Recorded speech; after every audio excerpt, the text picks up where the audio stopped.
Hello नमस्कार जय हिंद दोस्तों। मेरा नाम है दीपक और आज के इस वीडियो में हम सब हिस्ट्री के मोस्ट इंपॉर्टेंट सेलेक्टेड क्वेश्चंस को करेंगे।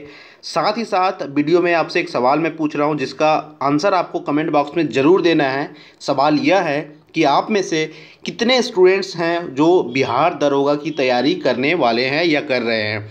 जो बिहार दरोगा की वैकेंसी अभी हाल ही में जो आई है उसकी तैयारी कौन कौन से स्टूडेंट्स कर रहे हैं। प्लीज़ आप जितने भी स्टूडेंट ये वीडियो देख रहे हैं और आप अगर प्रिपरेशन कर रहे हैं तो प्लीज़ कमेंट कीजिए। आपके लिए हम बहुत ही बेहतरीन क्लासेस लाएंगे स्पेशली फॉर बिहार दरोगा।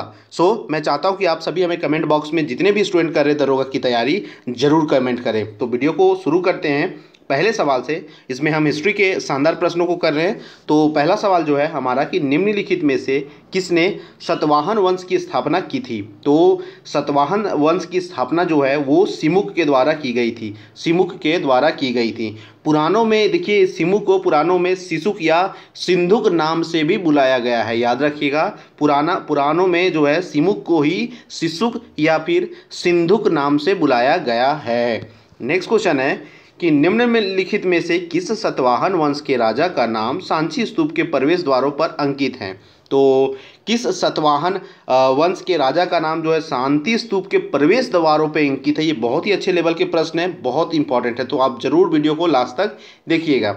तो जो सतकर्णी प्रथम जो थे सतकर्णी प्रथम उन्हीं का नाम आप देखेंगे तो सांची स्तूप के प्रवेश द्वार में इनका नाम अंकित किया हुआ है। निम्नलिखित कथनों में से कौन सा कथन गौतमी पुत्र सतकर्णी के संदर्भ में सही है।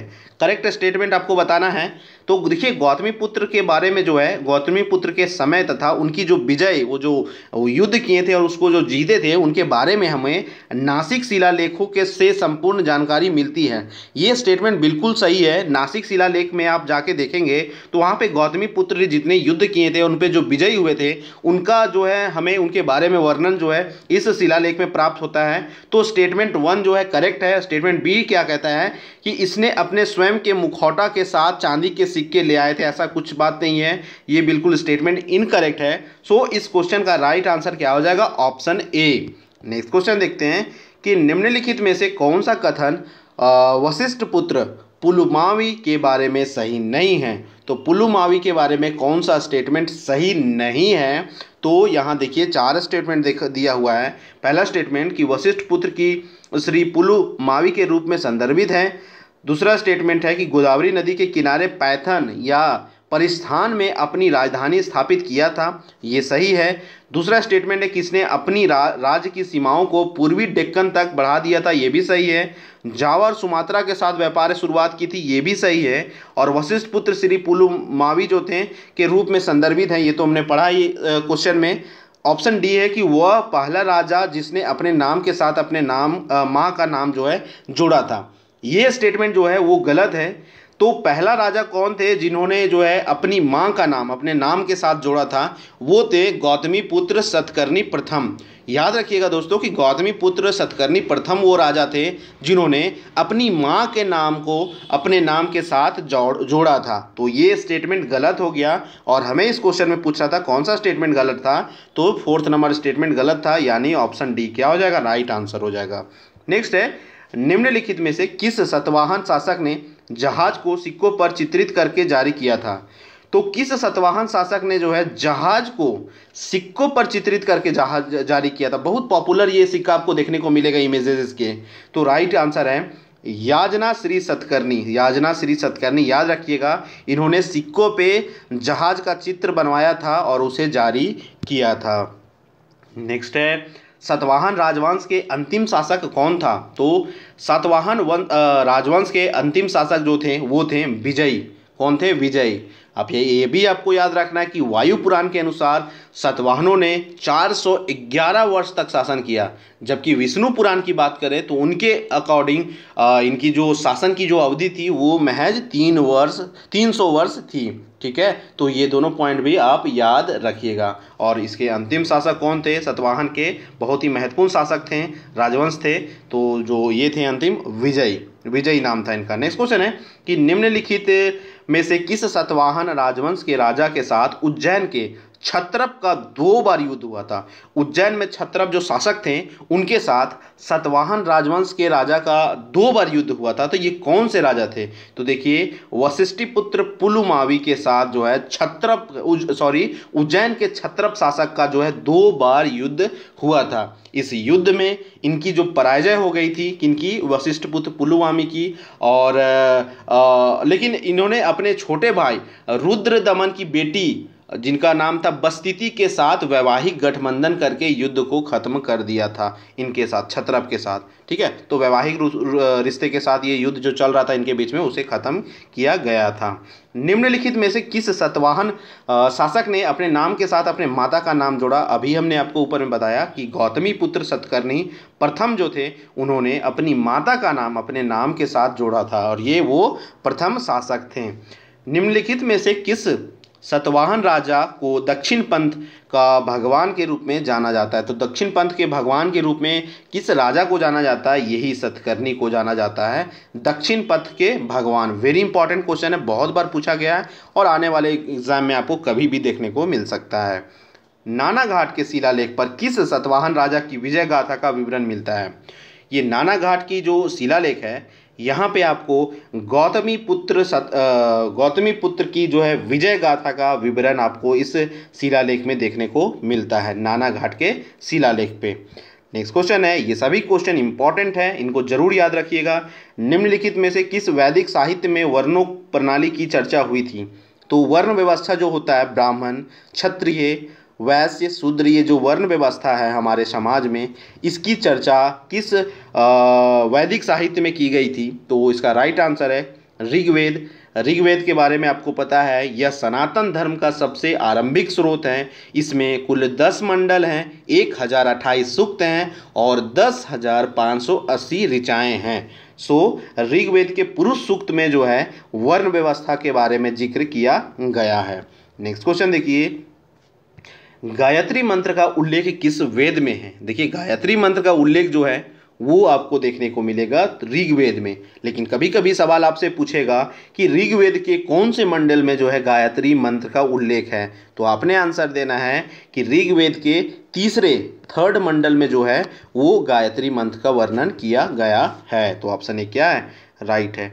निम्नलिखित में से कौन सा वैदिक साहित्य बलिदान सूत्रों का संग्रह है? तो बलिदान सूत्रों का संग्रह कहाँ पे मिलेगा? कौन से वैदिक साहित्य में मिलेगा? ये आपको मिलेगा किसमें? ये मिलेगा अथर्ववेद में। ठीक है, और अथर्ववेद में क्या और भी बताया गया है? अथर्ववेद ही वही वेद है, इसमें दैनिक जीवन से जुड़े जो तंत्र की विद्या होती है और तांत्रिक धार्मिक सरोकारों को व्यक्त किया गया है इस अथर्ववेद में। तो तंत्र ज्ञान भी जो है अथर्ववेद में दिया गया, आपने याद रखना है। निम्नलिखित कथनों में से कौन सा कथन आरण्यक के संदर्भ में सही है? आरण्यक के संदर्भ में कौन सा कथन सही है? एक कथन तो ये बोल रहा है कि वानप्रस्थाश्रम में संसार त्याग के उपरांत अरण्य में अध्ययन होने के कारण भी इन्हें आरण्यक कहा गया। अरण्य मतलब समझ जाइए आप, जंगल होता है। ठीक है, तो वन जो है प्रस्थान की में संसार त्याग के बाद में जो अरण्य यानी कि जंगल में जो अध्ययन होता था उसे ही आरण्यक कहा गया, ये एक स्टेटमेंट है। दूसरा कि आरण्यकों में ऐत्रेय आरण्यक, सांख्यंत आरण्यक, वृहदारण्यक आरण्यक, मैत्रेयी उपनिषद आरण्यक तथा तवलकार आरण्यक मुख्य है। तो राइट आंसर जो है वो ऑप्शन सी होगा। ये आंसर जो है बिल्कुल सही है। इसमें आप देख लीजिए कि वन के लिए जो चले जाते हैं संसार त्याग के, उसी को आरण्यक कहते थे, और ये स्टेटमेंट भी इन सभी जगह पे जो है ये मुख्य आरण्यक हैं। तो ऑप्शन सी क्या हो जाएगा? इस क्वेश्चन का राइट आंसर हो जाएगा। ठीक है, नेक्स्ट क्वेश्चन है, भारतीय होम रूल के लीग के पहले अध्यक्ष कौन थे? तो भारतीय होम रूल लीग के जो पहले अध्यक्ष थे वो कौन थे? वो थे जोसेफ बपिस्ता। कौन थे? जोसेफ बपिस्ता। नेक्स्ट है कि निम्नलिखित कथनों में से कौन सा विकल्प सही है? सही विकल्प चुनना है आपको, 1 बी, 2 विकल्प दिया हुआ है, सी है बोथ और नेदर 1 और 2। तो विकल्प चुनिए कि विद्वानों ने उपनिषद शब्द की व्युत्पत्ति जो है वह उपनी प्लस सद के रूप में मानी है। दूसरा है कि उपनिषद का अर्थ है जो ज्ञान व्यवधान रहित होकर निकट आए, जो ज्ञान विशिष्ट और संपूर्ण हो तथा जो ज्ञान सच्चा हो, वह निश्चित रूप में उपनिषद ज्ञान कहलाता है। तो इसमें बताना है आपको कौन सही है। तो आप याद रखिएगा, इसमें दोनों के दोनों स्टेटमेंट जो हैं वो करेक्ट हैं। ठीक है, ऑप्शन सी क्या होगा, करेक्ट होगा। नेक्स्ट है, निम्नलिखित कथनों में से कौन सा विकल्प सही है। यहाँ भी आपको बताना है विकल्प। तो यहाँ पे कौन सा विकल्प सही है, तो वेदांग जो है वेदांग हिंदू धर्म ग्रंथ है। शिक्षा, कल्प, व्याकरण, ज्योतिष, छंद और निरुक्त, यह 6 वेदांग है। ये एक स्टेटमेंट है। दूसरा स्टेटमेंट है शिक्षा, इसमें वेद मंत्रों के उच्चारण करने की विधि बताई गई, ये भी स्टेटमेंट गलत है। कल्प, वेदों के किस मंत्र का प्रयोग किस कर्म में करना चाहिए, इसका कथन किया गया है। इसकी 3 शाखाएं हैं, स्रोत सूत्र, गृह सूत्र और धम्म सूत्र। तो सॉरी फ्रेंड्स, ये सही है एक्चुअली। शिक्षा, इसमें वेद मंत्रों के उच्चारण की विधि बताई गई है, ये सही है। ये तो सही था ही, ये स्टेटमेंट भी सही है और ये तो स्टेटमेंट आपका सही है। तो धर्म सूत्र, गृह सूत्र के बारे में जो है यहाँ पे वो सही है, यानी कि ऑप्शन डी क्या हो जाएगा, राइट आंसर होगा। ये तीनों स्टेटमेंट जो है वो सही है। ठीक है, वेदांग जो हिंदू धर्म ग्रंथ है उसमें 6 वेदांग है, क्या क्या, शिक्षा, कल्प, व्याकरण, ज्योतिष, छंद और निरुक्त। फिर वहीं शिक्षा की बात करें तो इसमें वेद मंत्र के उच्चारण की विधि बताई गई, सही है।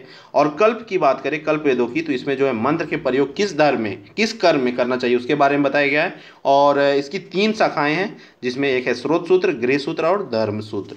तो स्टेटमेंट 4 जो है वो बिल्कुल करेक्ट है। नेक्स्ट है, निम्नलिखित में से कौन सा वैदिक साहित्य पैर के पास बैठने को संदर्भित करता है। तो पैर के पास बैठने को संदर्भित करता है उपनिषद, यानी कि बैठो और ज्ञान लो, इसका मतलब ही होता है बैठिए, नीचे बैठिए और ज्ञान लीजिए। ऑप्शन बी क्या हो जाएगा, राइट आंसर हो जाएगा। नेक्स्ट है, निम्नलिखित कौन से वैदिक साहित्य में वैदिक भजन, उनके अनुप्रयोगों और उनकी उत्पत्ति की कहानियाँ के अर्थों के बारे में विवरण मिलता है। ये मिल जाएगा विवरण आपको ब्राह्मण ग्रंथ में। ब्राह्मण, ये आप जाति से नहीं समझिएगा, ये एक हिंदू ग्रंथ है। इसमें जो है आपको वैदिक भजन, उनके अनुप्रयोग और उनकी उत्पत्ति की कहानियाँ जो है आपको मिल जाएंगी। तो 19 का आंसर डी राइट है।